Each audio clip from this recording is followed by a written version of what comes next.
friends, it's an honor and a real pleasure to be here and meet quite a number of the old friends and colleagues as well as the new generation which is now in the bank.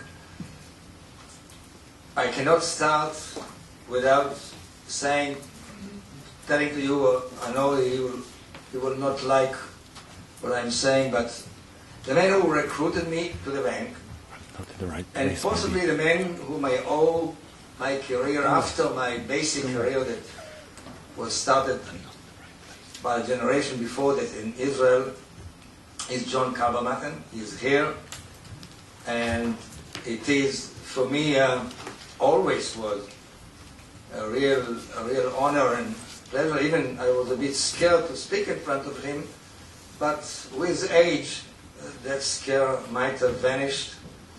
And John, I'm grateful that you come. There aren't many people in my life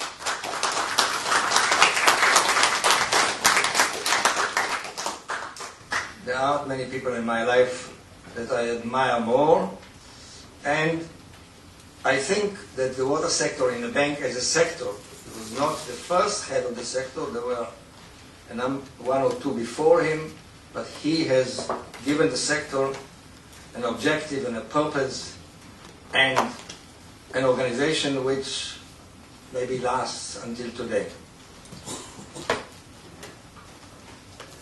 I will touch on three separate but linked issues. I will really rush through the material. Where do I find? I was asked by Hartman, who is I understand the senior person in the sector, first to speak about issues which are directly linked to bank operation. So it is linked to the issue of peace in the Middle East, or issues of the water-related issues within the peace process of the Middle East. But I will start with the first. I want to first introduce to those who are not aware, few of you are, what is the water resources management strategy.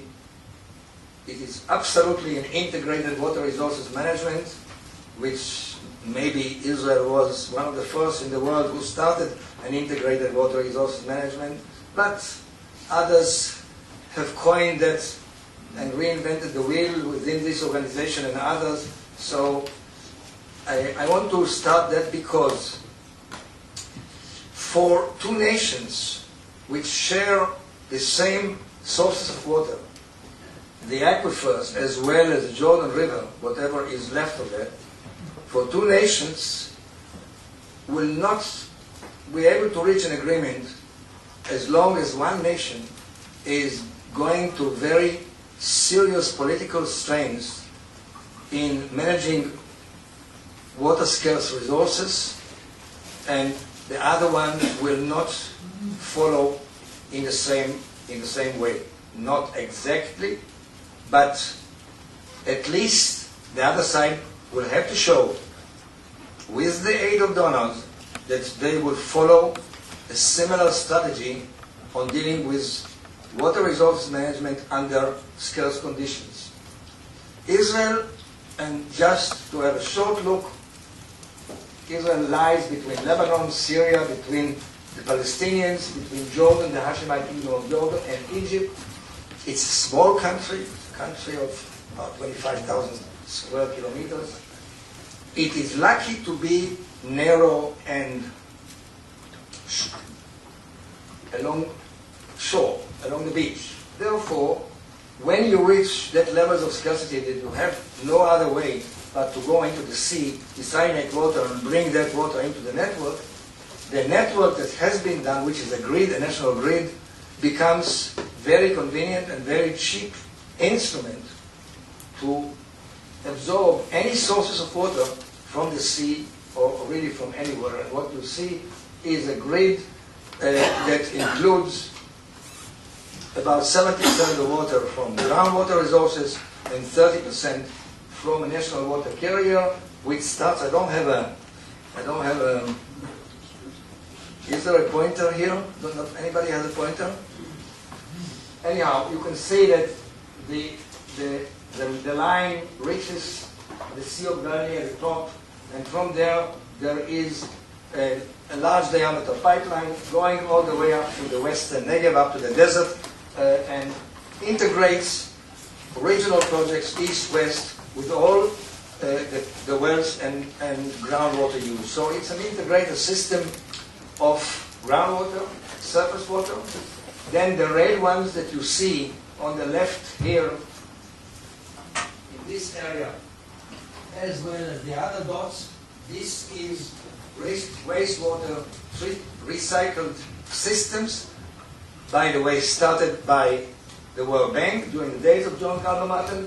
This was a bank project for a nationwide treatment with the objective of reuse. There was a major strategic change in the bank routine. Instead of building treatment plants to dispose the water into the rivers at qualities fit for any conditions, this project was aimed at recycling, and indeed the country right now recycles about 70-75% of the total wastewater which comes out of cities, towns, and this is an integrated part of the water demand management, because reuse of wastewater has become in Israel not a way of disposing waste, but it's a water resource, a very important water resource. The farmers of Israel today are using 65% of their water from the wastewater system and only 35% from fresh water.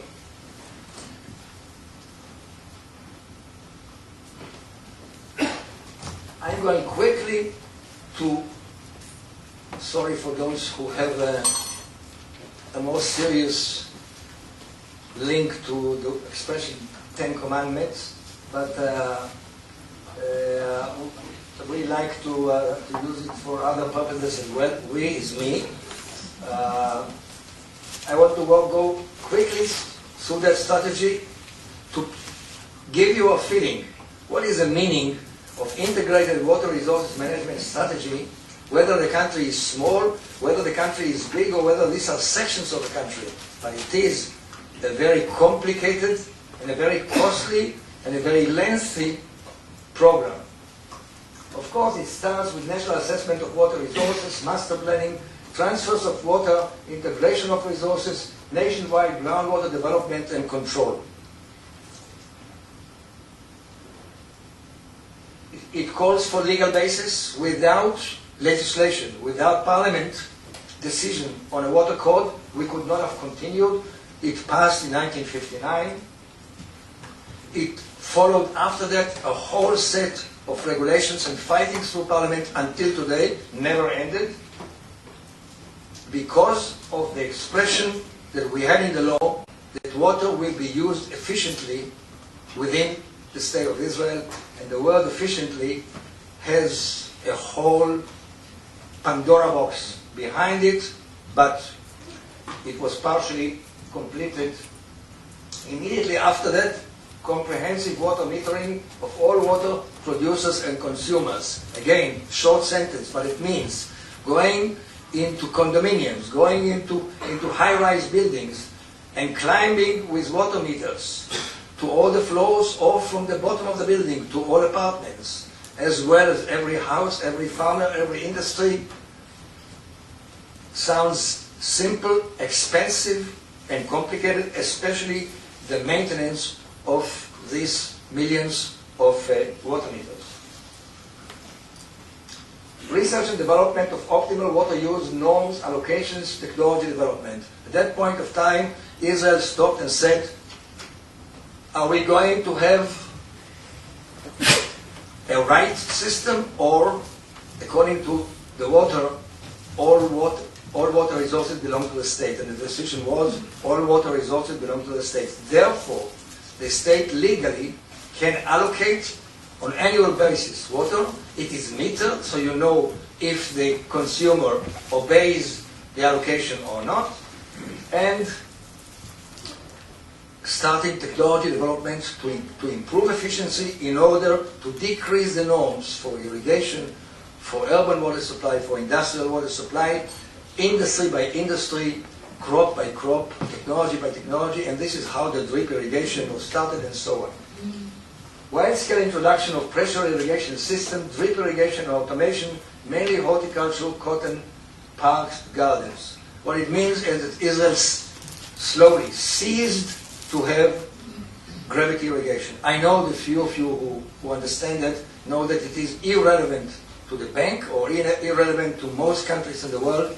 They continue to irrigate by gravity irrigation, sometimes salinizing their soils, wasting wastewater, wasting fertilizers, and so on, but the transformation from large-scale gravity irrigation to pressure irrigation, to drip irrigation, to automation is not simple, it's costly, and calls for a joint funding by the individual as well as by the government. Number 7, completion of total sewerage systems, secondary and tertiary treatment of waste. This was done, as I said, with the assistance of the bank. Sorry. Number 6 also. The first encounter of the water sector in Israel with the World Bank was on a water use efficiency project which started in the early 70s. I was a project manager of these 2 loans, which the bank at that time concluded that they were one of the most cost-effective irrigation projects that the bank has ever done, and very successful operations. And then later came the project of nationwide sewerage and treatment. David Jones is here with us. He was a financial analyst of that operation. Few of the bank engineers, and John Kalbermatter was already involved. And few of them are alive and few of them are not alive. It was a unique group of people that came and revolutionized the wastewater strategy of Israel. Number 8, water exchanges, trading policy. Farmers are receiving treated effluents in exchange for freshwater allocations.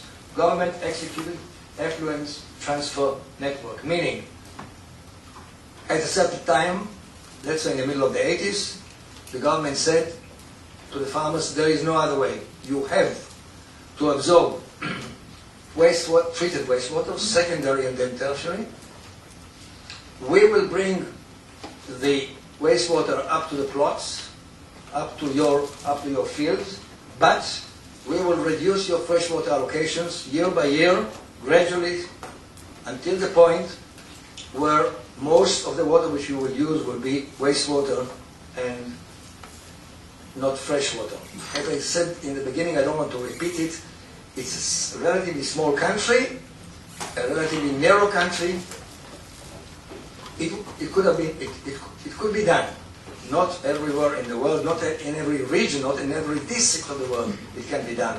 But this is much more of a laboratory for the world. What can you do if you reach serious water scarcities and there is no other way? Let's put it this way.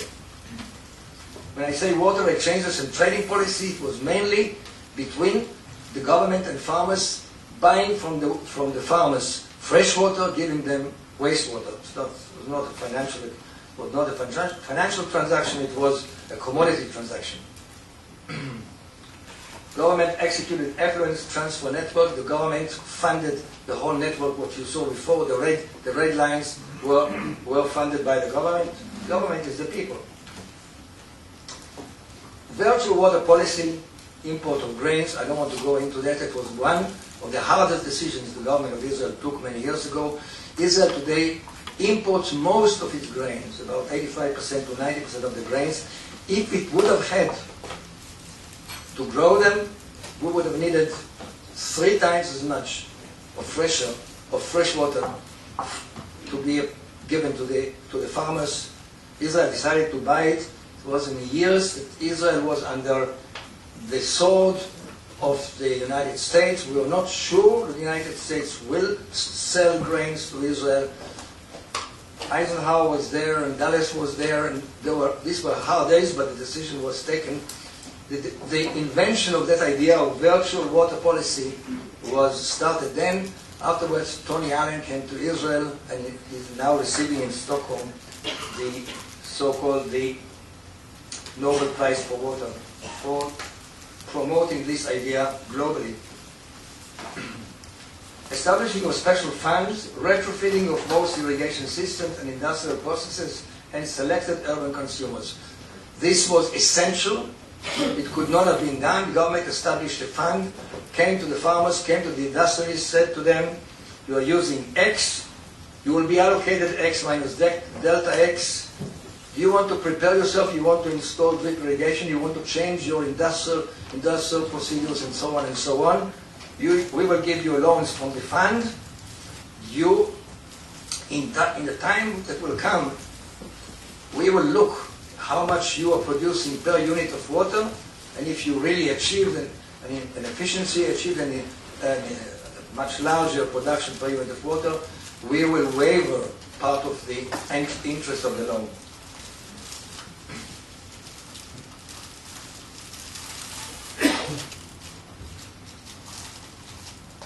Large-scale integration of brackish and seawater reverse osmosis desalination plants. This is the end. This is today, where most of the conservation and most of the efficiency work has been completed. Not all, it's never all, but most of it.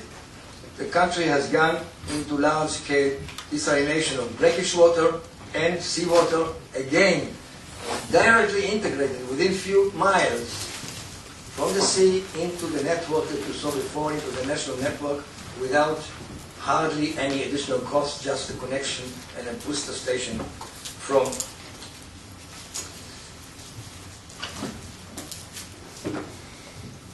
This is the effluent.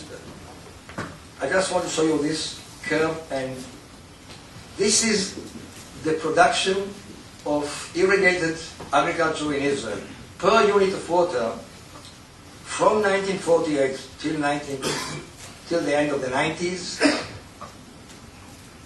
in real terms, in fixed terms, about 300% increase per unit of water, mainly from the 70s. The 70s was the time when the bank moved in with that loan on improving efficiency of irrigation in Israel, and you can see what that loan and the application of drip irrigation and automation through that loan, what it has done to the agricultural production of Israel. This came from this week. This week we were sitting with Palestinians, with Americans, with Israelis, on a trial to reach a water sector agreement which will be part of the peace process. This is not the first time, maybe not the last time. The only difference between that was that this time the assistant to the Prime Minister of Palestine was there with the blessing of Salam Fayyad. Salam Fayyad, the Prime Minister, is an ex-bank economist, so we are colleagues. And what can I say is two things. For those who are pessimists, John Calvin Martin worked on the issues as a bank consultant on the issues of Palestinians and Israelis only a few years ago, and he knows how bad and how complicated it is. The idea is to table for the negotiators. The negotiators should have completed their work by the end of 2008, according to the Annapolis Declaration by President Bush and the Prime Minister of Israel. Today, it's far away from being accomplished, because the political courage that is needed by these two leaders to complete this by 2008, the political courage is not there. The two of them have their own problems, and but we are not losing faith that in 2009 it might be. I think we covered about 90% of the area that we have produced. We have produced a document which will be tabled. We continue to work on that in Israel in the next 2 months. It will be tabled within a complete proposal by what is called the Geneva Initiative. The Geneva Initiative is an initiative of Palestinians, Israelis, who are ready to compromise and who are ready to take on themselves courageous decisions. The first meeting was held in Geneva, so it's called the Geneva Initiative, the GI. The only optimistic issue about it, that it is different than the other trials that were done. I've been involved in the last 15 years in Israel in maybe 10 trials of reaching agreements, and all of them were shelved somewhere for the waste of time and money. This time, the public opinion polls in Palestine and in Israel show that there is about 35% of the population which support the Geneva Initiative. Both nations know more or less what is the Geneva Initiative. It gives us some optimism that Geneva Initiative is not another small NGO group which sits down with 5, 6, 10 people around the table and prepares a document, but that this time it may be a serious effort. They have reached almost a 90% agreement about settlements, about borders, about Jerusalem, about refugees, and now about water. These are the 5 major issues. Hovering above it is the issue of security. Unfortunately, almost a civil war in Israel, which were almost happening because of the removal of Jews from Israelis from the Gaza Strip. Instead of leading to a peaceful coexistence, it led to rockets and bombing and so on. So the rejectionists in the society, those Israelis who don't believe in the peace process, say, look what happened. You evacuated almost with a civil war. You evacuated Israelis from Gaza, and look what you have now. You have rockets, and you lost all your power over those who bombed you. So the security issue of the new peace process is a very difficult story, because the Ben Gurion airport, the only airport of Israel, and Tel Aviv, the major city, the major commercial area of Israel, 10 cities around Tel Aviv, are all within mortars and small rocket range, and the security issue could be a very difficult story. So this is the two sections, which are really 3 sections, which are on the table: Gaza, to a lesser extent, the West Bank, which has 3 sub-aquifers, you see the arrows, and the Golan Heights. Golan Heights has been occupied from Syria, the West Bank from Jordan, now Palestine, and Gaza from Egypt, now Palestine. As you well know from the press, there is a serious dispute between the 2 groups, one governing Gaza and one governing the West Bank, the PLO, the West Bank, and the Hamas, Gaza, and I don't want to touch that.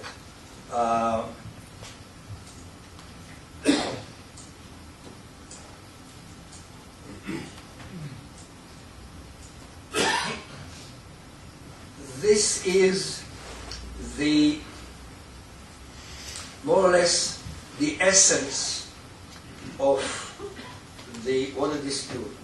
I have about 15 slides on that, but we will not show you. But by the way, this was done by Shuval and myself, but Shuval was the one who did the presentation, so it carries Hillel Shuval. Hillel Shuval was a consultant for John Caldermatten's research program on low-cost water supply and sanitation. We did quite a bit of work on resource recovery and wastewater reuse in the bank in those days, and John Gannison was the working with us, and the issues were clear already by that time, that the Palestinians have a much smaller amount of water available for them on a per capita basis. They are there are about 1.5 million Palestinians in the West Bank, 1.5 million about in Gaza, 3 million are using about 250 million cubic meters of water. It's written here that they have, for all purposes, 70 cubic meters per year. May not be precise, but it doesn't matter. It gives a general picture. Israel has about 240 cubic meters per year. By the way, I think you all know the bank and the WHO and others declared that any irrigating country, any arid or semi-arid country that has less than 1,000 cubic meters per capita has a critical situation. If it's below 500, you're almost doomed. You might as well commit suicide and get out of the earth. But those figures, including Jordan, the Hashemite Kingdom of Jordan, which also had a very serious problem. The bank is involved with their water supply for years. They have about 7 million people, including 2 million refugees from Kuwait, from Iraq, and so on, and from Palestine. And they have about 800 million cubic meters of water available for them, including overdraft, but let's say 800 by 7 million. It's about 110 or 120 or 130 cubic meters per capita per year, which is a very, very low figure.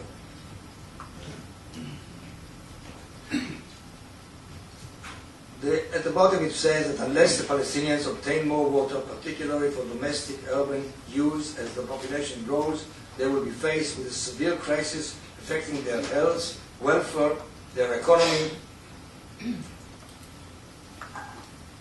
and so on.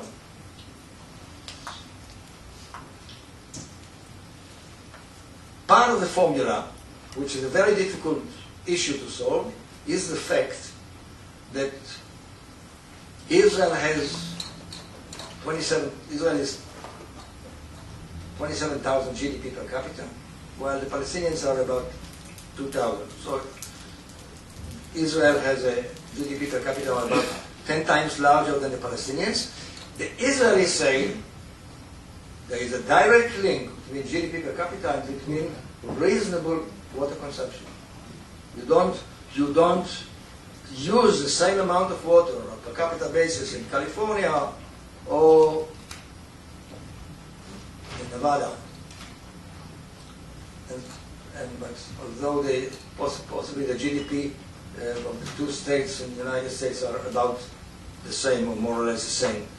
So Israel says equitable allocation of water has to be measured by a yardstick which takes into account the level of prosperity, willingness to pay, and affordability. And therefore, Israel says, whatever will be the agreement, as we drink from the same tube, from the same source, we will demand that water will be sold in Palestine at real cost, as does in Israel.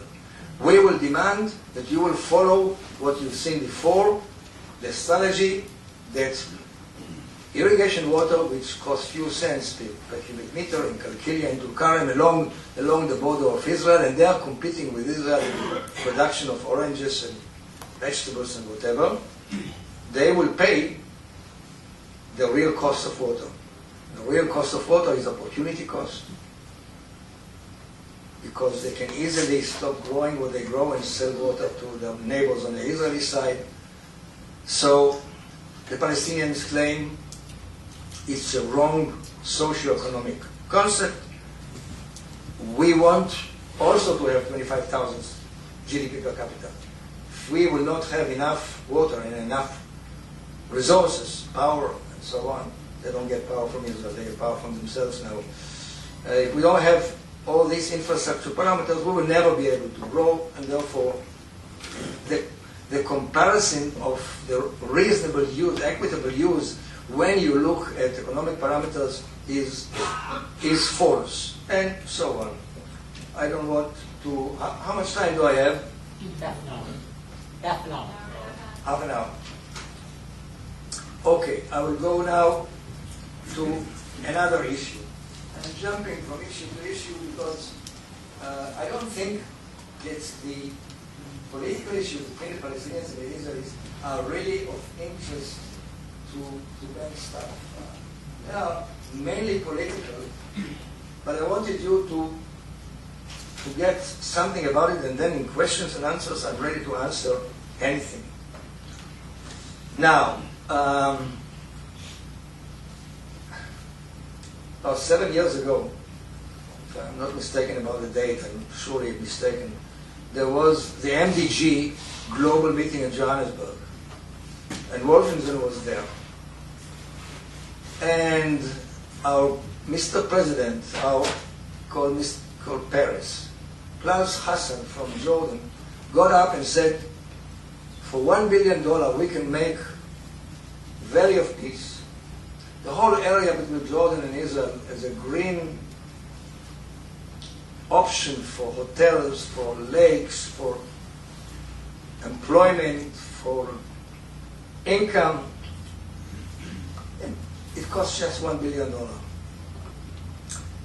And everybody jumped on Wolfensohn. The poor fellow was sitting in the corner, and they said, the World Bank is delaying peace in the Middle East. The World Bank is preventing the creation of a peace valley and water, desalination.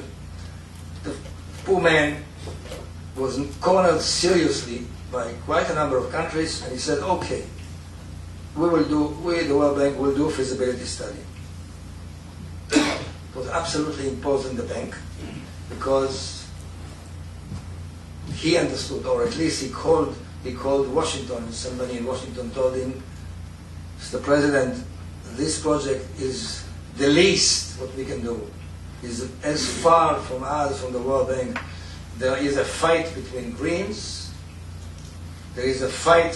One country is a recipient, that's Jordan. The other country is not a country, it's Palestine. The third country is Mashhud, is Israel. It's a transboundary project. We hate it. We want a project for a country, but he agreed.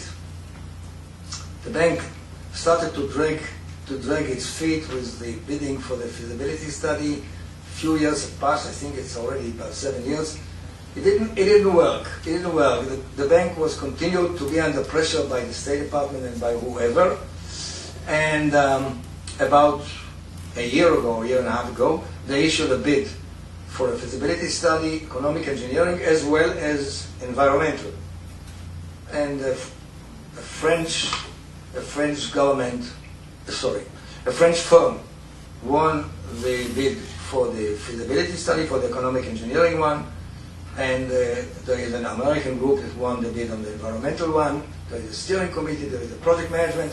I am involved in that, and I'm not quoting anything from the inner information of the ongoing feasibility study. I'm not allowed, and I'm not doing it. This was done before. I just want to show you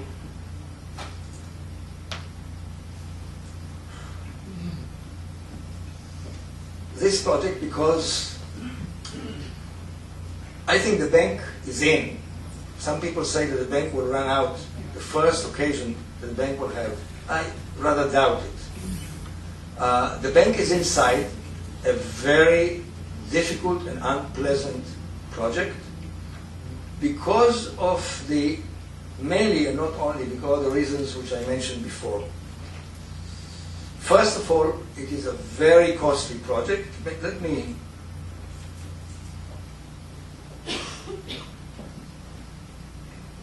the idea of this project is not really an economic project.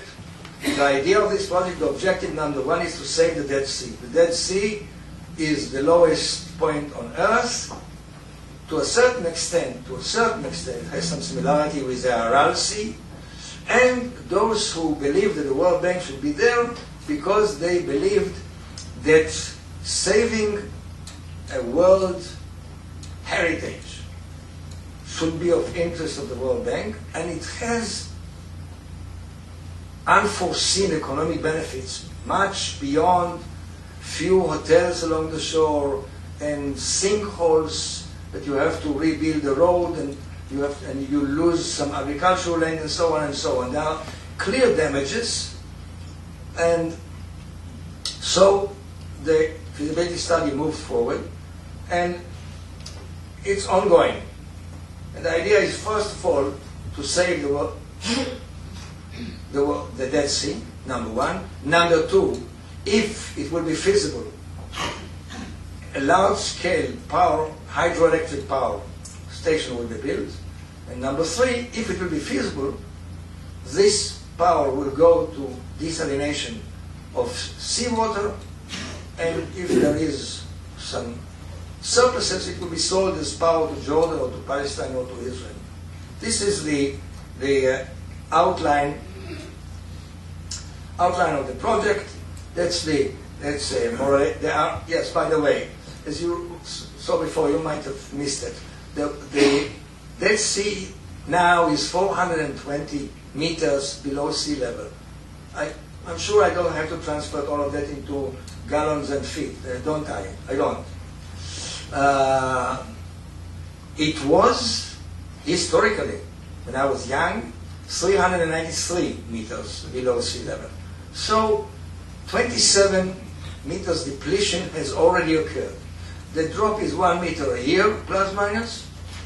And if nothing will be done, if the World Bank project will fail or will prove to be non-economic, the Dead Sea will drop to another 100 meters to 150 meters below what it is right now. It will become a sea of an area of about 1/3 of what it is right now. Hotels, some of the hotels on the Israeli side and on the Jordanian side will have to pump Dead Sea water by pumps and pipes, and have pools in front of the hotel instead of really swimming in the sea. Those who would like to swim in the sea will take a trolley or a horse or God knows what, and will go into the sea. It will be further away. This is what will happen if not. If yes, this 420 meters below sea level will create a potential large hydroelectric plant. Water will have to be pumped from the Red Sea up to the highest point on the way to the Dead Sea, and then drop in a canal or something, canal or a pipe, and then to be dropped into the Dead Sea. Part of the water, of the seawater, will flow straight into the Dead Sea, and the other part will be desalinated and be supplied as desalinated water, while the brine will go into the Dead Sea. There are in principle until today 3 options. One, this one, what we call the Red Dead, Red Sea near Aqaba, near Iraq. Let's see there. This is the Red Dead. Then there is the Mad Dead, the southern Mad Dead, the northern Mad Dead. 3 options. Hashemite Kingdom of Jordan vetoed the 2 Mad Dead options. They are presumably simpler and cheaper, but they were vetoed. They don't want water. They don't want valves in the hands of Israelis, who could sometime in the future manipulate the valves because of one reason or another. So these 2 options are not in the feasibility study.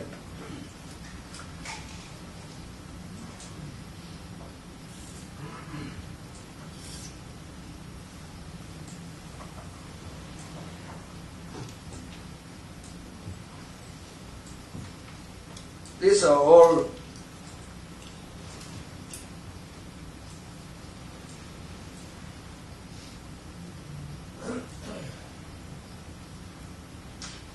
all details. I don't want to go into that. I just want to tell you a bit of the story of what happens in the crazy Middle East when one tries to undertake a complicated project which touches 3 ethnic groups of 3 nations.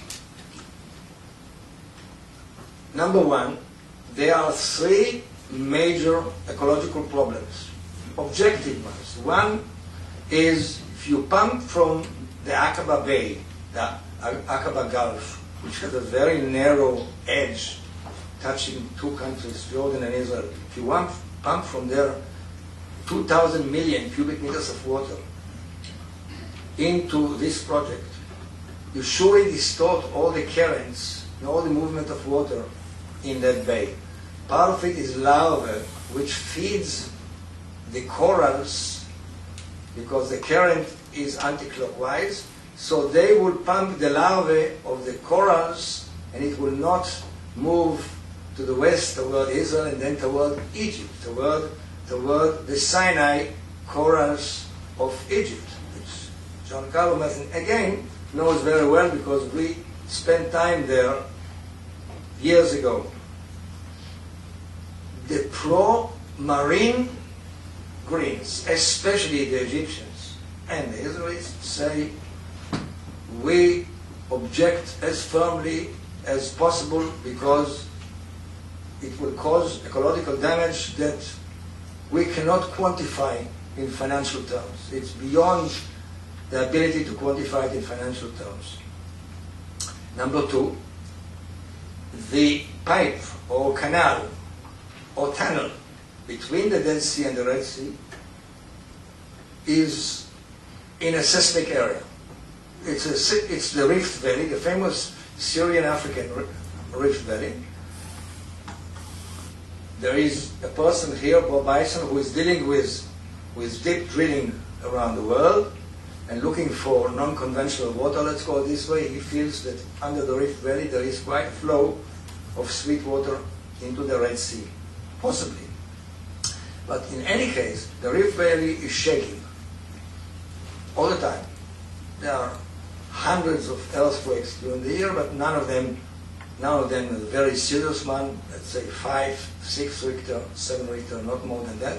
But to have a tunnel of seawater inside an aquifer which feeds settlements on the Jordanian side, Bedouins, and on the Israeli side, quite a percentage of the Israeli vegetable export and flowers exports come from there.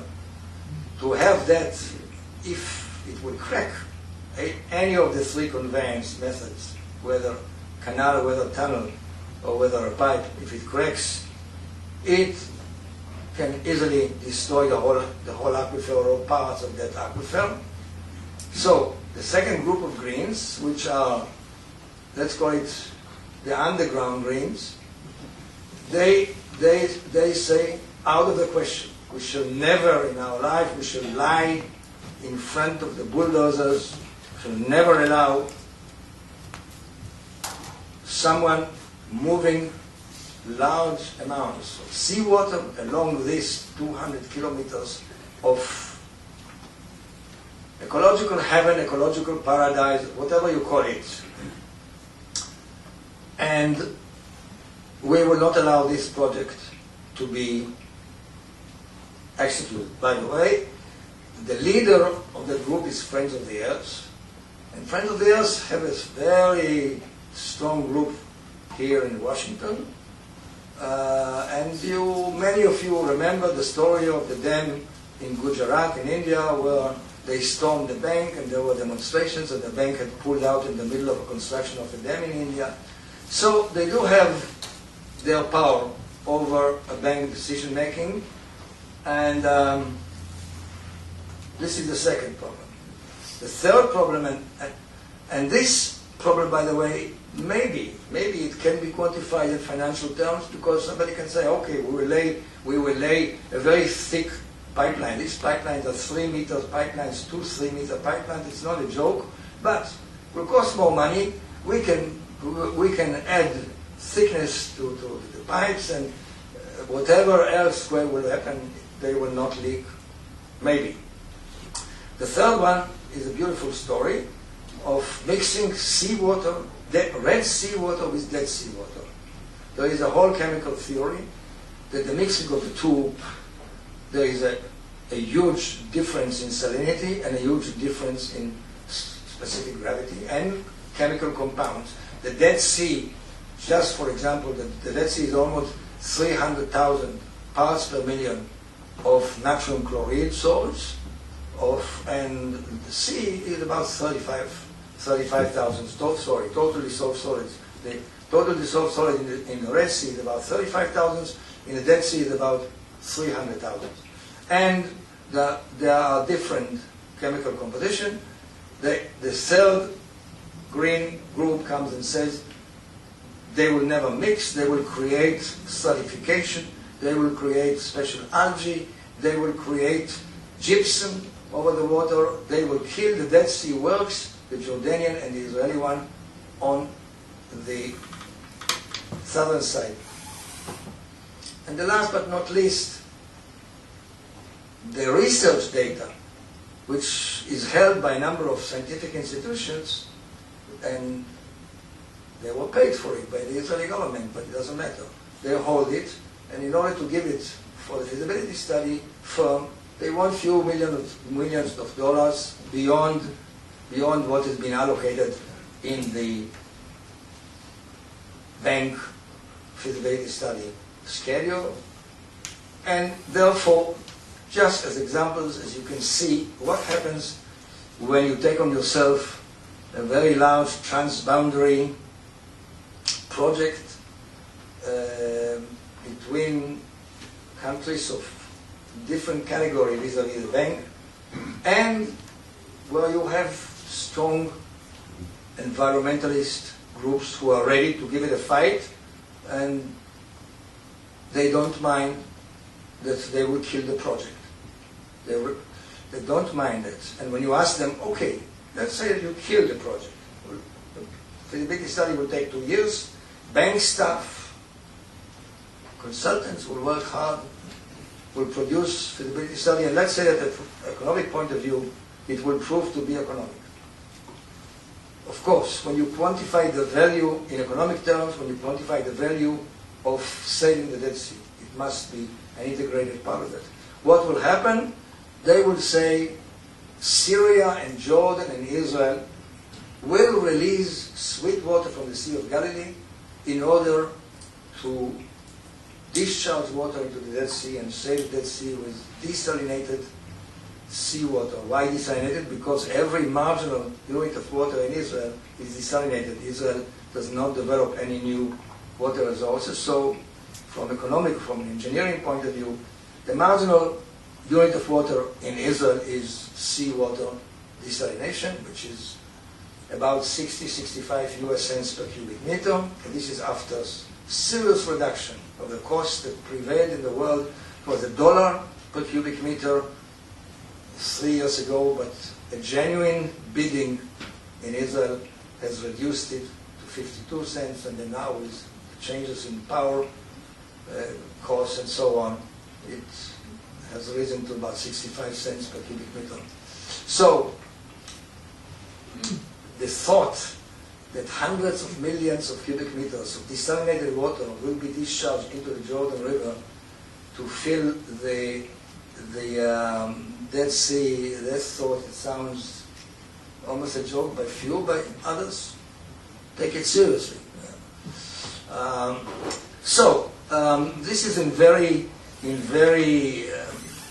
summary, really, these 3 stories.